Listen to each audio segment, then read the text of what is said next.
Hey friends, welcome to the Raising Boys and Girls podcast. I'm Sissy Goff. And I'm David Thomas. And I'm Melissa Trevathan. And we're so glad you've joined us for this conversation. Let's dive in.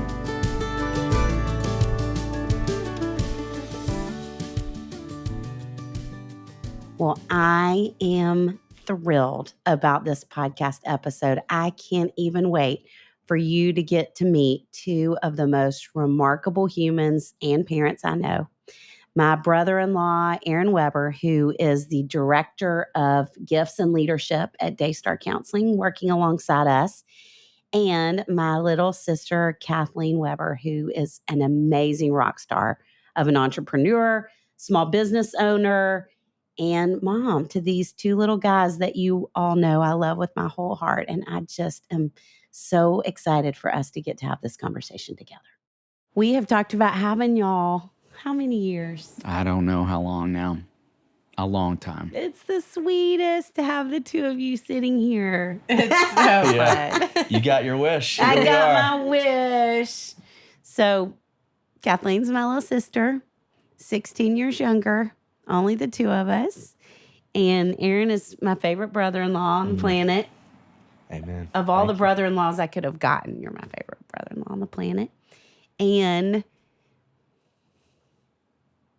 I can't imagine two better parents to the little guys that God gave you to. You're amazing with them. And it was so fun to ask you to come do this because I really do feel that way. Like, I feel like there's so many things people can learn from who you both are naturally with those two guys. And I mean, I wanted to make sure we talk about self-regulating because y'all are amazing at getting them to do that.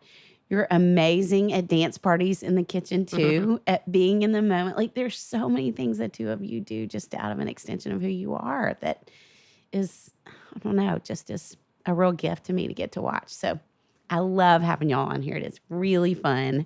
And I'm so excited to hear your answers to these questions.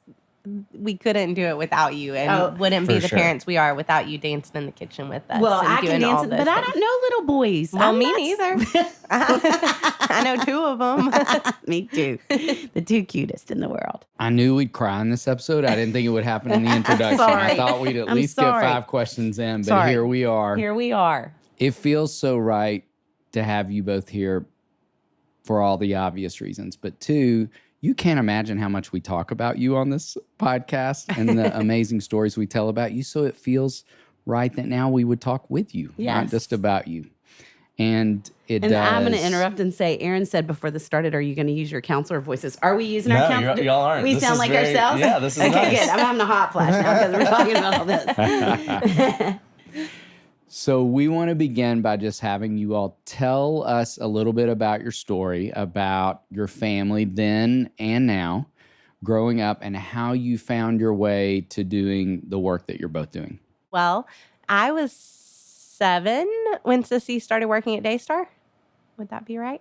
So I feel like I've had a very fortunate experience to grow up with Sissy in this world and learning from her for a very, very long time. And had a single mom growing up and a dad and stepmom too, and learned a lot about family dynamics, and just grateful to get to be in this with Aaron and figuring it out together, because I sure don't know the answers, but I'm thankful to have someone with me who is patient and kind and also knows he doesn't have all the answers either. That was so sweet. Thank you. Yeah. How did you end up doing what you're doing? Because I think you're amazing. We're going to talk about that in a minute. So I think you're amazing in all the ways, but you're an entrepreneur at a very young age. Yeah. I grew up loving clothes. And my very best friend, her grandfather started Dillard. So I grew up like learning a little more about the ins and outs of the industry and getting to travel with them. And then worked at a boutique in high school and was not, I was more of a babysitter for the store as opposed to actually running things. And so I changed my mind and decided I didn't want to do retail and I wanted to become a counselor like my sister. And so I double majored in marketing and psychology. I just never could decide between the two, and worked at Daystar for a few years out of college, and then got an offer to work at a store and thought maybe I should try again. So have lived 2 lives all along and work at Daystar in the summers at camp and get to own a clothing store also. the clothing store in Nashville. That's very gracious and Well, kind. Beautiful. I think we have to rewind a little bit because so much of our story was from a fashion truck. And when we were dating, is that right?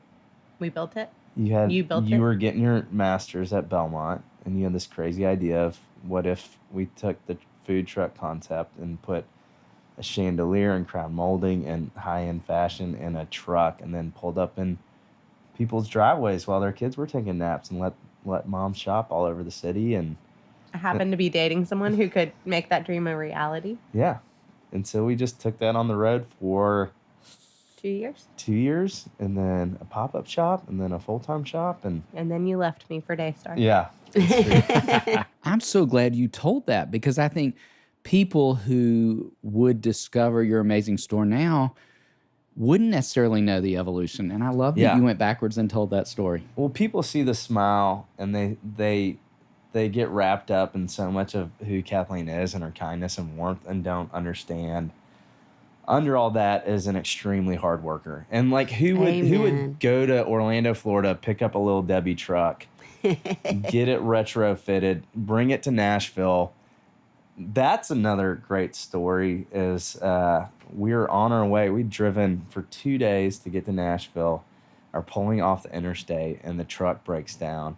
And little did we know that Sissy and Helen and so many people were waiting with Gonna champagne. have a surprise and- party when they Surprise party. arrived. We had Yeah. no idea until we called and said, we are stuck on the side of the road in a church parking lot and can't get there. And that was kind of, I think that moment would have broken a lot of people, but it was just kind of another step in a long, long story of just Kathleen's grit and determination. I think she brings a lot of that to our relationship and parenting as well. So, Amen. yeah.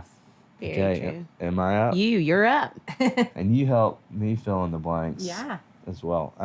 I grew up here in Nashville. I have 3 siblings, 2 amazing parents who started Salama Urban Ministries here in Nashville in the Edge Hill neighborhood, which in 1986, when we moved there, the year I was born, it was not the most fun neighborhood. David knows this. He's a kind of adjacent neighbor to us, Yes. but just took a lot of faith to move into that neighborhood. And they specifically picked a place near some housing projects, and that would be the community that they decided to serve.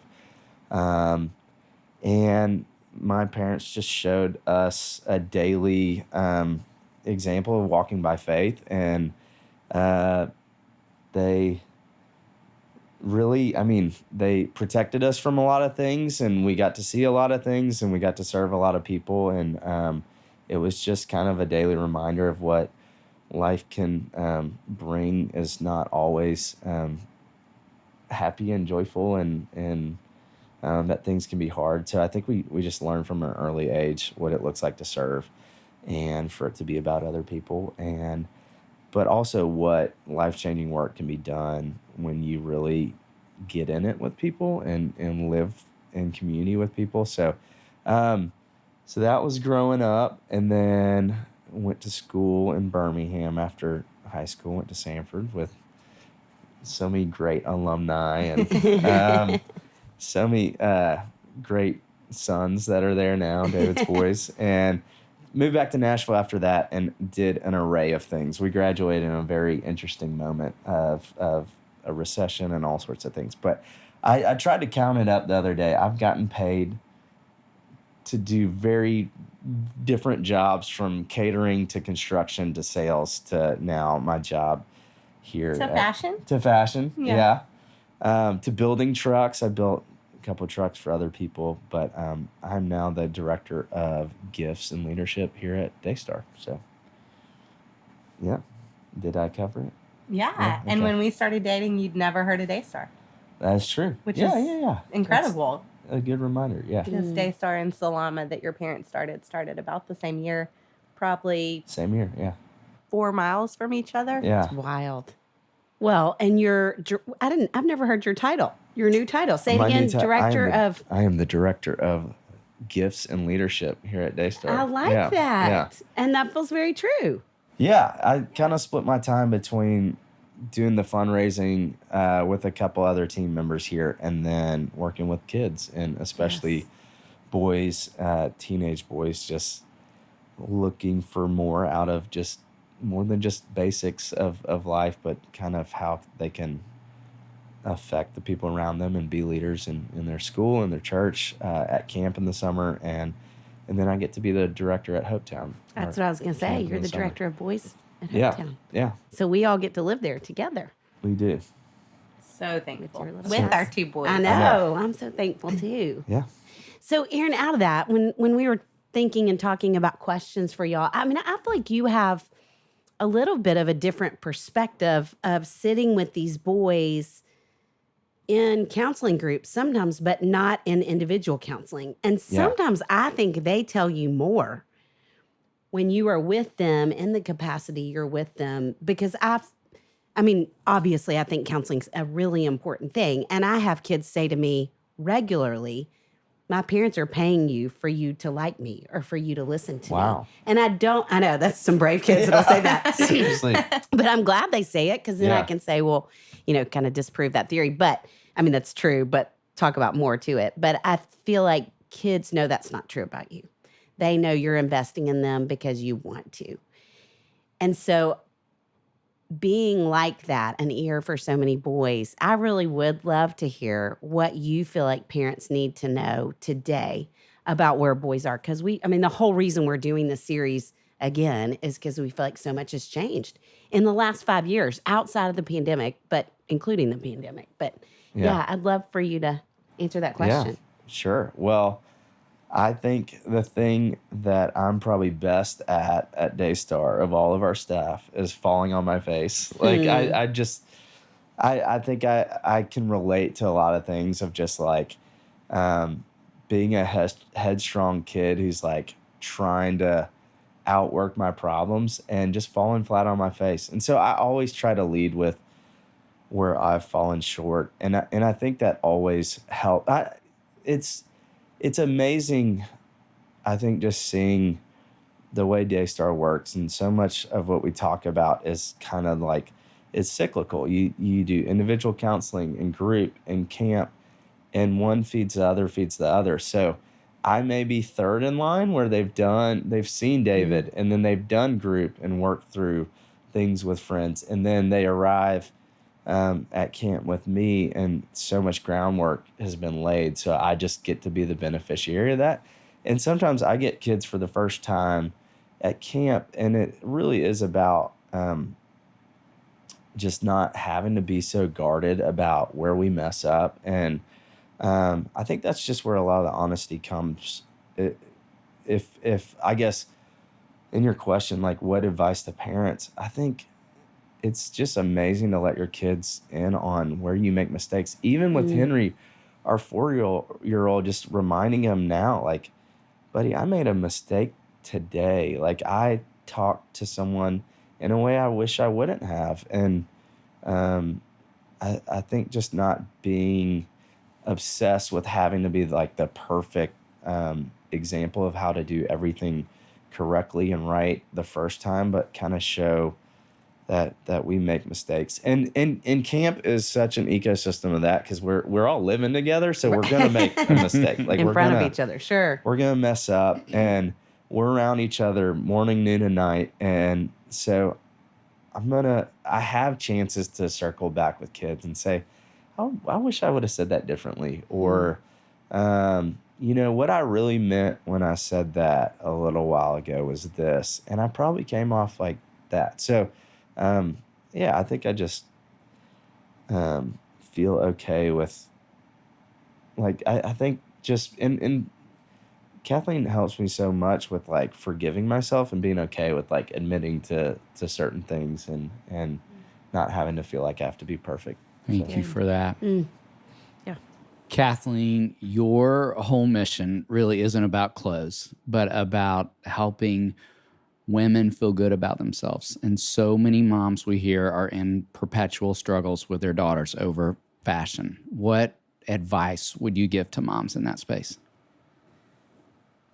Oh, I would go back to Sissy and David talking about choosing battles for sure. And I think pick the battles you care to fight. Pick the absolute no's and let the other ones go.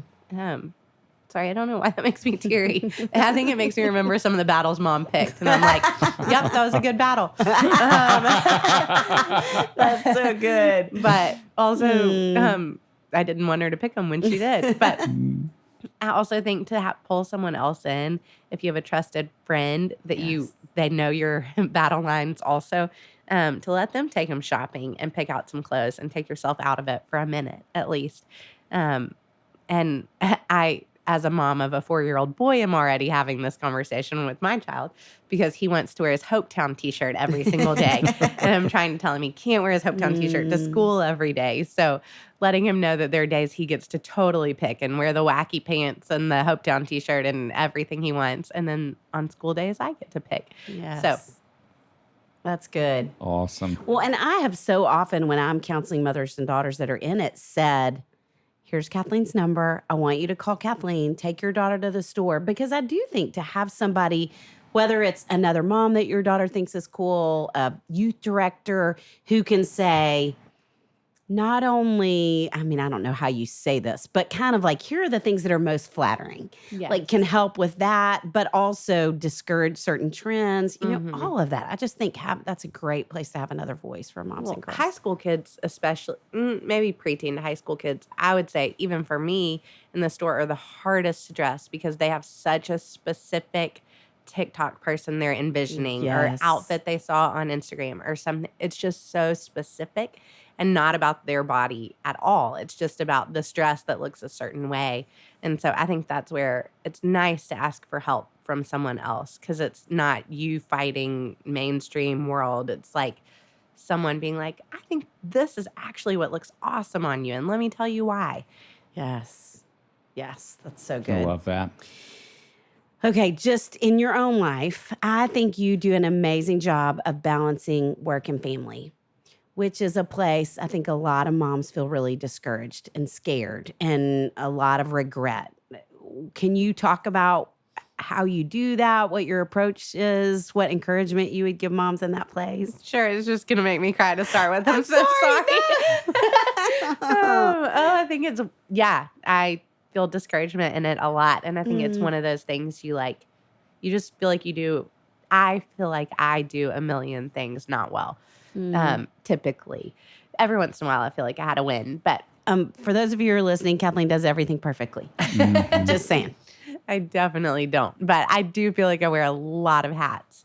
But I also will say that I have made some choices. Like I remember being in grad school and them saying, do you want to have a lot of stores? And I was like, no, that's not what I want. I want this to be a store that I love and I love working and I can leave and go pick up my kid from school. And so I have made sure that every afternoon the store is covered so that I can go pick Henry up. And some days it is so hard. And other days it's the sweetest thing ever. And other days I'm on my computer all afternoon and I'm like, why am I doing this? This is silly. And other days I get to sit in a baby pool and play.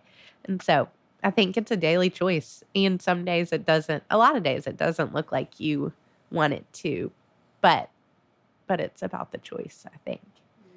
I feel like so much of it has to do with fulfillment as well. Like for you to feel fulfillment as a business owner and as a mom and as a wife, like it feels like once you add more categories, like something's gonna fall short. And I feel like often the battle is like if one thing falls short, everything feels like it's falling short. And that's so not the truth about you. Like, and I feel like you are so wise with your choices of saying like, Henry's only 4 once and I'm going to choose this and I can choose the other things forever. But right now it's about him and it's about watching him grow up and being a part of that. And that has led to a lot of conversations about a lot of activities and sports and, just so many different things. But I feel like that is something as far as us as teammates, relying on our gut. I think I just really rely on you figuring out what's too much, what's right on, what is the best choice now. Because you always just have such a big picture of what our family and what the business and so many things are, like how all the dominoes would play out if you choose this thing or the other. Well, and I remember a few years ago, you saying, maybe you need a hobby to do something you enjoy. And I was like, don't need a hobby. Don't want a hobby. Don't get a hobby near me. Don't give me anything else to Terrible do. thing to suggest to your life. Yeah. Those are the totally- things where I'm like, why are we on the podcast? Like, No, it was kind. You were trying to like just self-care me. Like, Yeah. give me something to help. And like, no, I like tip the That was a iceberg, miss. no more time. yeah. Yeah. You two, you are incredible with your boys. One of the greatest gifts of knowing you both and being in close proximity is to get to watch that. Can we say, have we said ever out loud that they call you Uncle David? It's one of And my they were favorite climbing all things. over you yesterday know. for a good few minutes. My wife said the other day, like, how old do you think they'll be when they figure out that Aunt Connie and Uncle David aren't really related by blood? And I'm like, I don't know. And that'll happen, but we're just going to keep it going for as long as we can. And I savor that title. And I really do love to watch both of you. I mean, just at less than 24 hours ago, watching you when you pulled up in the driveway and seeing you interact with both of them. It's beautiful to watch. And would love to ask you, what has surprised you the most about parenting littles, either about them or about yourselves? I think maybe God gave me boys because maybe with girls I would think I had some control. And with boys, I'm so aware that I have none. Like, I didn't know anything about little boys. I still don't know much about little boys. It's just such a, like, this is all new to me and not something that I can, like, see what it looks like going forward and need them to follow this really direct path that was what mine was. It's just totally different. And they wrestle me and it's just not how I relate at all. Yeah. But it's so fun and different. And so I would say that from a 6 on the Enneagram, I might have anticipated that as a mom, I would be anxious and fearful and like trying to control all their things that could happen. And I don't know if it's because it's boys or just something counterphobic. I get real confused of the word. But in me that doesn't go there as much and is more like, these little boys, they just fall all the time. And Henry got staples in his head this spring. I don't know. It just feels like maybe God protected me from some worry. Yeah. That's really good. I think for me, the big surprise was how early you see their personalities and to kind of, you need to act accordingly. Like they are a blob until they just wake up one day and they're like, they engage with you and engage with the world. And you start seeing what aspects of each of us they have. And it's like, wow, like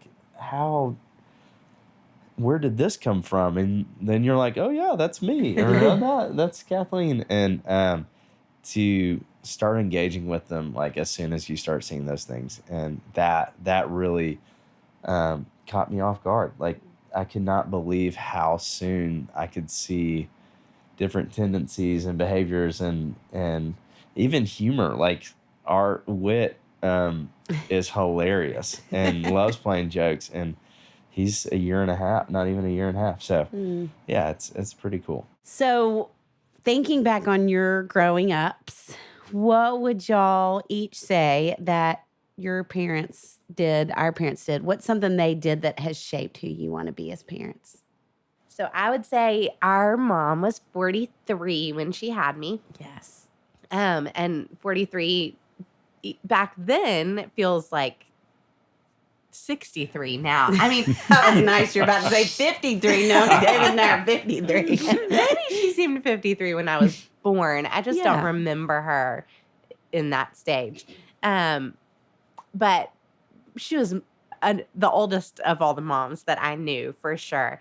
And I think as a not oldest mom, it is really easy for me to want to not sit on the floor and play. But that was something Mom felt so strongly about and always picked to do, was to sit on the floor and play Candyland with us and engage and not be too busy. And yeah, I think that is so ingrained in my head of like, set the computer down, set the laundry down, whatever it is, set it down and go engage with Henry. And it is so much easier not to. But it is a choice I feel like I try to make at least a few times a day. And when I'm not making it, Henry's saying, Mom, will you play with me? Mom, will you play with me? And I battle the like feeling guilty that I'm not, and also reality that I cannot all the time. Yes. But I do want to make a choice to at least a few times a day. Yeah, I think my parents showed me so much through their actions, just of how they cared for people and cared for us. And I think one of the big things was just making hard decisions with a lot of thought. Like, I feel like they were very thoughtful of, okay, we're going to make the hard decision of choosing ministry, but it came with a lot of thought. And we're going to make the decision to live in this neighborhood, but it came with a lot of thought. So even when we got answers we weren't thrilled with about what we could and couldn't do, it always had a reason. And I feel like not just like, I feel like the way that translates to our life is not just saying no to our kids without,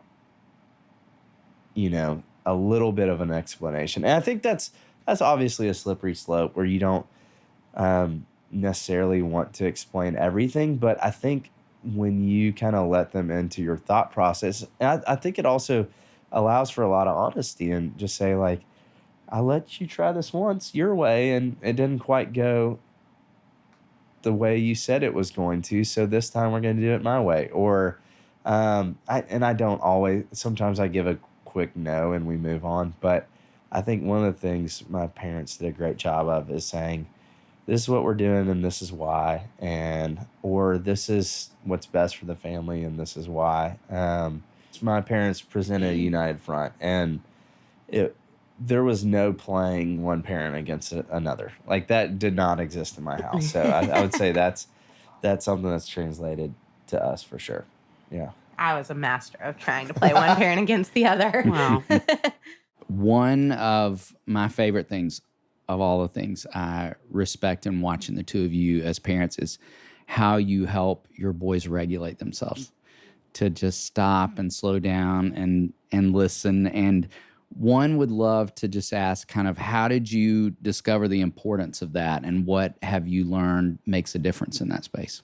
Well, it's something I struggled with growing up. And I think there was a desire to like learn what are these things internally that are causing this outward behavior. And we just, Henry, our oldest, Is perfect. Is perfect. And his less perfect moments look like a lot of just, if he sees somebody he loves across the room, he will jump out of his chair, run through a crowd of people without his parents knowing, give them a hug, have the best time, but his parents can be looking at each other like, where the heck is our 4-year-old. 2-year-old? Yeah, 2-year-old at the time. So I think we just... And I hate that for y'all. Those of us who receive that gift, you don't even know. Yeah. It is like holding a puppy. I can't even tell you. So I apologize for what it does to the two of you. Thank you for the gift. He's doing a service. Yes, he is. And I think that even just explaining the difference, and like, that is such a good thing to go hug Uncle David, but we need to know where you're going. And I think part of where we really realized it was a few summers ago. Henry had spent the whole summer at Hopetown, and every college kid he form tackled, but they did not fall down because they were college kids, and he adored. And I mean, he just has the most energy toward loving people. Yeah. But that translates really differently onto a 3-year-old playground. And so when he form tackled to hug a friend, they fell to the 3-year-old playground. And so I think that was the beginning of us being like, oh, we need some Right, actual right. regulation and awareness. Insert Bricktop's waitress with a tray full of drinks. He took her to the ground. Literally Christmas Eve this Took her year. to the ground. Yeah. There was Insert someone lots older of the other different- day Yeah. we started to take down. Right. Yeah. Yeah. I mean, And all trying to hug. absolutely. Trying to Show love. Best of love, intention. show appreciation. And I think some of the things we've learned and pairing that with occupational therapy, pairing that with things y'all talk about in your talks and books. And a school who believes the best in Henry. Yeah. Knows that he Mm. wants to hug someone. Yeah. that is his Yes. heart. And that they're who helped us find occupational therapy. Yeah. I think people who know your kids, who love your kids, advocate for your kids on top of what you're already doing. You kind of, again, talking about United Fronts, we can fill his teacher in these of just, this is what we're working at, like at home in these moments that can be tough. And they're like, got it, we're on it with you. But everything from using like street lights, Red light, green light, yellow light. yes.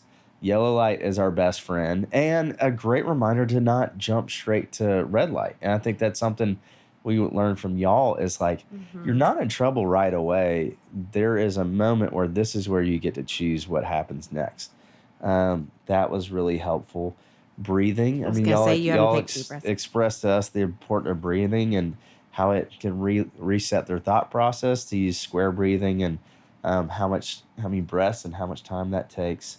And a calm down corner. I yeah. feel like sending Henry up to his calm down corner and it not being like, go to your room, you're in trouble, but go upstairs to your calm down corner and have a minute and come back. And it is like, it's like magic. Really? I mean, when he comes back down the stairs, I'm like, you're actually a new person. Like, Yes. this is wild. Yeah. And you'll have some great sensory things. I was thinking maybe we could even link to them in the show notes. The little canoe, I don't even know what it is, Yeah. but Uh-huh. little different Yeah. toys that have Yeah. been great Uh-huh. that he loves. And I think something I've noticed going to y'all's talks, everyone there seems like they're our age. And there is something about our age where we buy the products and we read the books and keep buying books and reading books, please. Listen to the podcast. Listen to the podcast, but are looking for answers. And not everything is going to be like one and done where it's, Right. oh, we got this thing that fixed this thing and then we're done.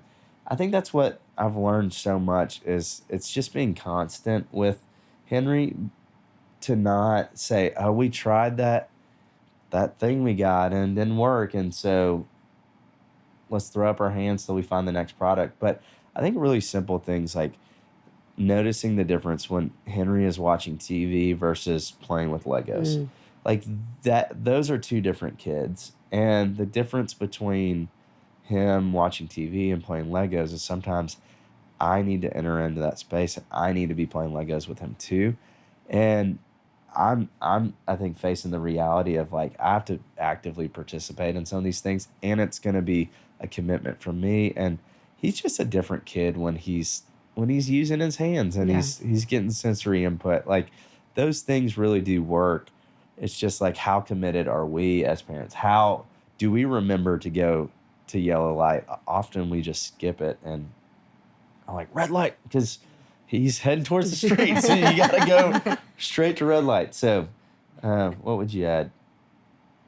Nothing really. That was great. Yeah, love everything you said. I feel like the Henry and I breathe a lot of square breathing, a lot of whatever rocket ship he wants to draw on his leg. And Oh, that's cool. He draws a rocket ship. I didn't even know he that. draws That's great. a lot of different Mhm. things. Yeah. And he might be the only 4-year-old who has read David's workbook, but And loved it. loved it. And so it was so fun. I mean, I probably shouldn't say this in front of you, but I might not have started reading it to my 4-year-old just thinking he wasn't old enough. And he grabbed it from the bookshelf and wanted to read it because he heard his friend James Martin was reading it, who's a few years older. And so I feel like even while we were reading that, it just gave us fun and interesting conversation topics and words to things he was doing or feeling or acting out. So if you have a boy he was 3 when y'all started reading it, probably, wasn't he? The latter end of 3, Maybe. up to, what are your ages? Well, I wrote it for 6 to 12, but I can't tell you the number of 30-year-old men who've talked about practicing some things. here. And Strong I'm like, and smart. Get a copy of Strong and Smart. That's kind. Thank you. So as we're thinking about stages of development and you think about your own life, would y'all say you had a favorite stage growing up and why? I would say, I feel like any girl would probably say pre-middle school, like when you feel free and totally playful in yourself and feels like such a sweet spot. Probably 4 to 12, or I don't know. I know the middle school worries are coming on earlier and earlier these days, but I feel like for us it was probably 12-ish. So I guess that's stage 2 for girls ish. And I think one part of that is I definitely felt like I got to be adventurous, which maybe was the beginning of entrepreneurial. But I had a dad who taught me to fish and ski and do a lot of things that were maybe not the norm for little girls, and especially not the norm for girls with divorced parents who weren't with their dad as much. So thankful that I got to spread my wings and learn that I was capable. I'd say for me, probably stage 5 is that like 18 to 20s? Yeah, I would say so. And that would include senior year of high school. I think just getting a taste of freedom and getting a drive and kind of being faced with who do I want to be now that I have the opportunity to do that. I think that was really exciting for me. I think so much of what we can share in common is adventure and going out and experiencing things. I think that's so much of what our family's life has become is just traveling and experiencing things. So yeah, for me it was a lot of like becoming my own person and probably then just figuring out who do I want to be. Because so much of life before that was like fitting into a family. I'm such a middle child and kind of playing the role that was easiest on the family. And then that kind of switched when I was like, oh, I'm almost out of here. Like, who do I want to be? So that's what I would say. Can I ask y'all a question? Sure. And maybe it fits in with one of these questions here, but I think it would be important for people to hear because for me, it's the biggest challenge as a parent is when do those traits of your child that are most like you, and it's something y'all talk about when y'all speak in Nashville and all over the country, like the child who is most like you is the one that's going to drive you crazy.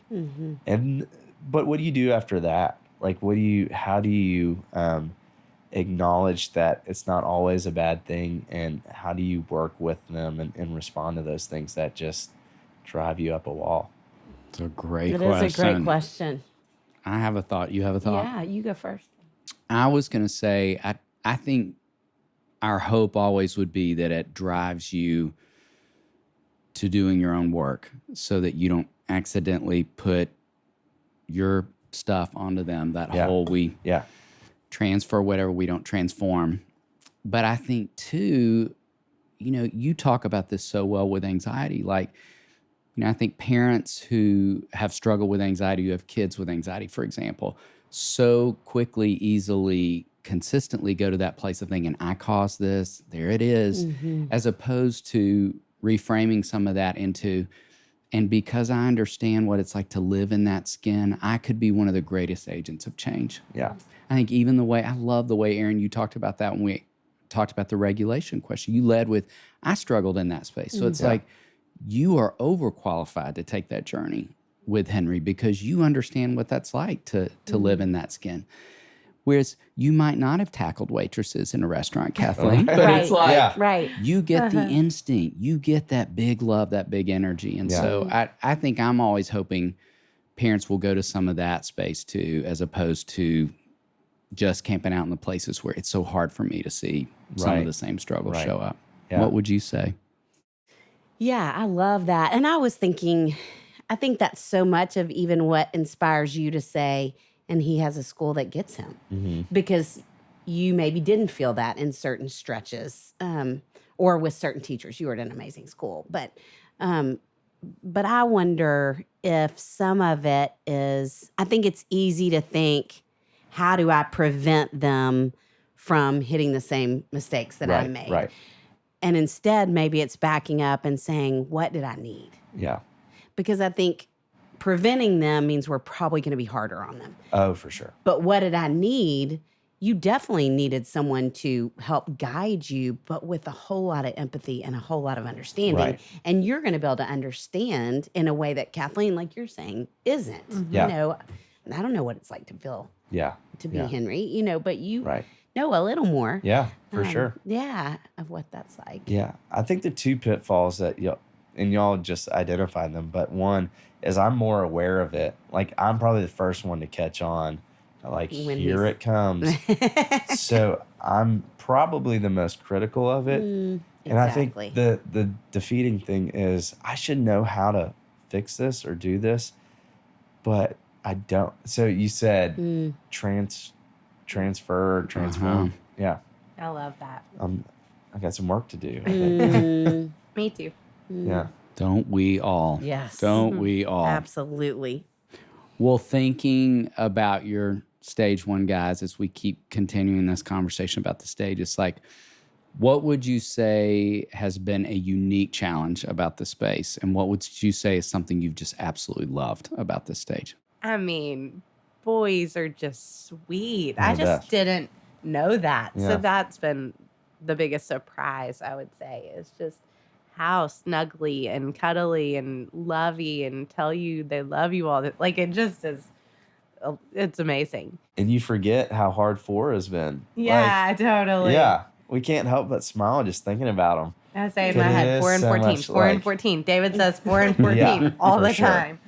We have been living that this year. But yeah, it's just a lot of just wrestling matches and being just like, we're just close. We're just hugging on each other and slamming into each other. And I think seeing them interact is just, I can't think of a better thing.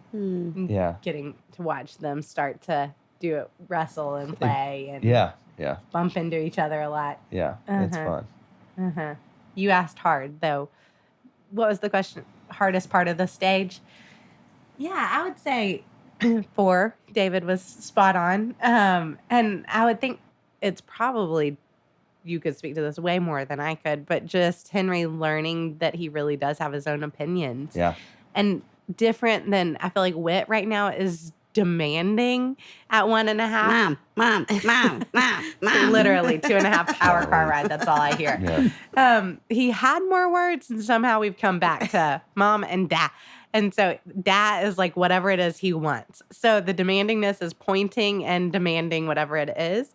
And that feels like hard in a whole different way, where he's like learning he actually has things he wants. But Henry is learning he has opinions and like thoughts and ideas, and that has to be hard because for a long time he went along with our thoughts and ideas and plans, and he's just learning his little brain is capable, which is exhausting. Yeah. And with that, it's like the thought goes straight to action. And if we slow him down or want to do something different, it can blow up. It can lead to disappointment. It can lead to tears. It can lead to all sorts of Which is how I stomping and- feel about expectations. So I get that part of Yeah, it for yeah. sure. Yeah, you understand it, but at the same time, you're like, do we have to do this right now? Like highs and lows. Highs and lows. Yeah. It's a great way to describe it. We had a Great way. fort in our living room today that Henry built yesterday. And today Henry kept pulling out more and more snacks and would give it to me and say, Mom, I want you to have this because I love you so much. And Aaron was like, how many snacks did you take out of the pantry? Like, he is so sweet and good at getting exactly what his little heart desires. Yeah. So what would y'all say is the best parenting advice you've ever been given? No, all I keep saying is 4 and 14, 4 and 14 all over again in my head. But I think that's probably it. Just that, like, it is about the development and not about the child. That it isn't just that Henry is hard, because Henry is delightful also, and he's hard in moments, but that is developmentally appropriate.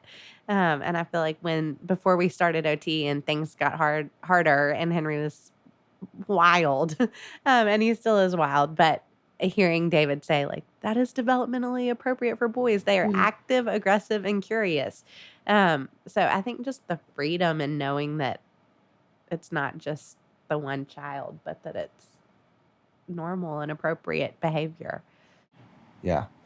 I would say for me, and it's part of y'all's role in our kids' lives, is just having a team. Because I think so much pressure is put on us as parents that isn't even from outside people. I think you just feel scrutiny over, like, well, how are y'all doing this? And when are you deciding to do this? And what is your think? And one, that y'all have just reinforced, like, your instincts are great. Two, like, have other resources other than just the voice inside your head. Have books and podcasts and materials.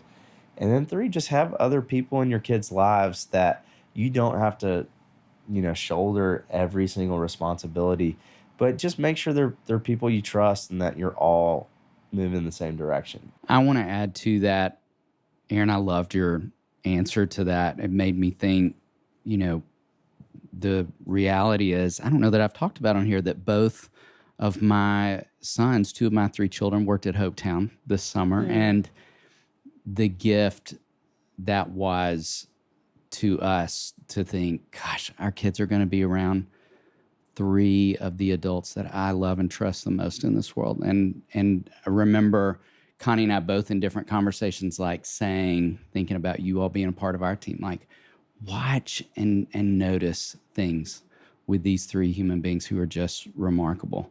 I remember we laughed because Connie said, you haven't been around a dad who knows how to grill. And so please pay close attention to what Aaron's doing. And then I was like, and he can build. Like, I started listing out all these things. I've always told you're such a Renaissance man.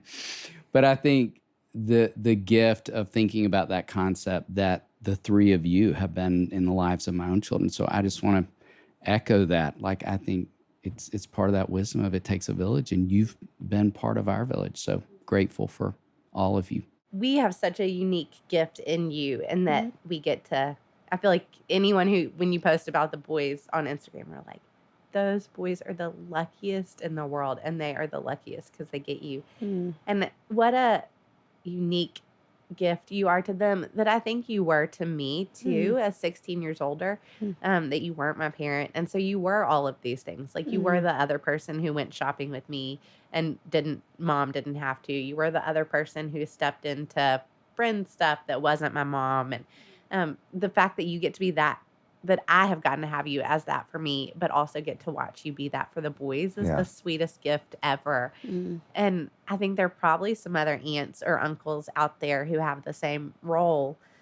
So what is it like being the third parent and getting to raise up a couple of generations separate of the millions of kids you have raised at Daystar? But I don't know that I don't think I could say a struggle.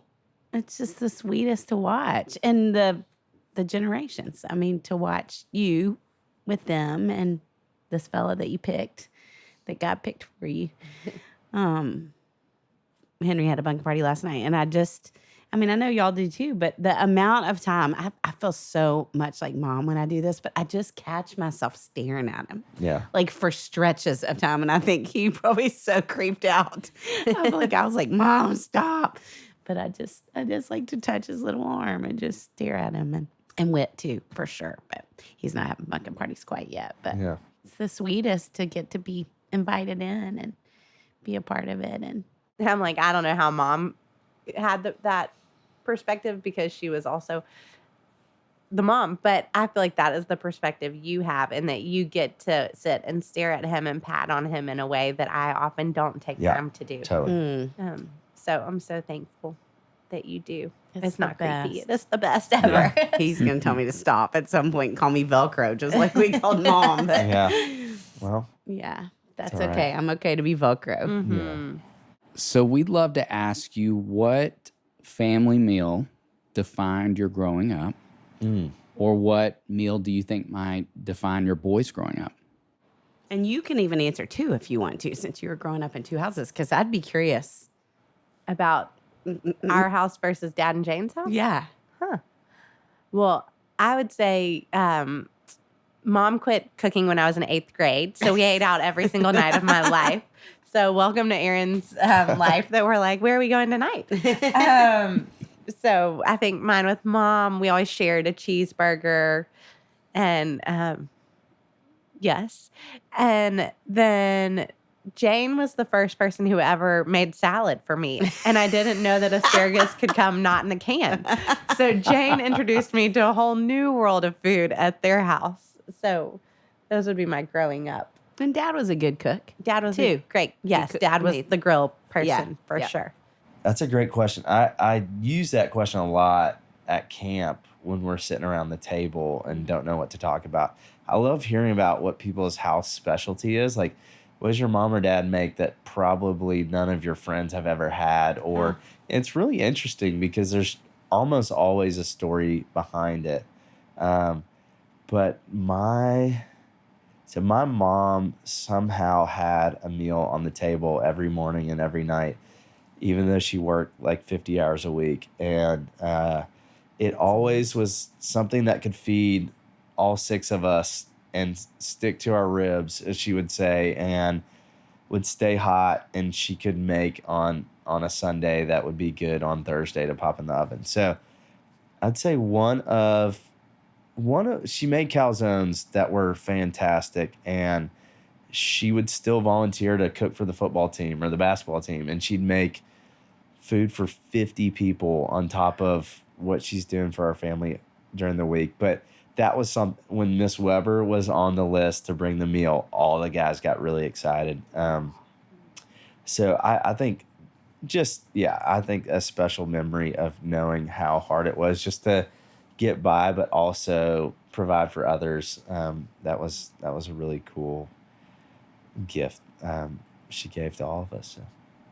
And Aaron is the cook in our family. So I would say a family meal. Henry asked me the other morning, our lady who helps with the boys was there, and she was going to get Henry some food. And he said, no, I want my mom to get me food that Dad made. I was like, yep, that feels about right. Yeah. So Lots of tacos. family meals would include. Yeah. Uh-huh. Chicken tacos, steak tacos, breakfast tacos. There's usually a taco somewhere around. We are in good company on yes. this podcast. Yes. Uh-huh. And I think, a lot of, Henry loves any noodle dish, chicken lo mein, ramen, fettuccine, any of that. So I don't know. It's just. And Witt loves all of it, but more. Yes. Yes. We couldn't get talked out with you I two. know. So fun to get to do this. Yeah. Thanks For for having having us. us. It was so Yeah. fun.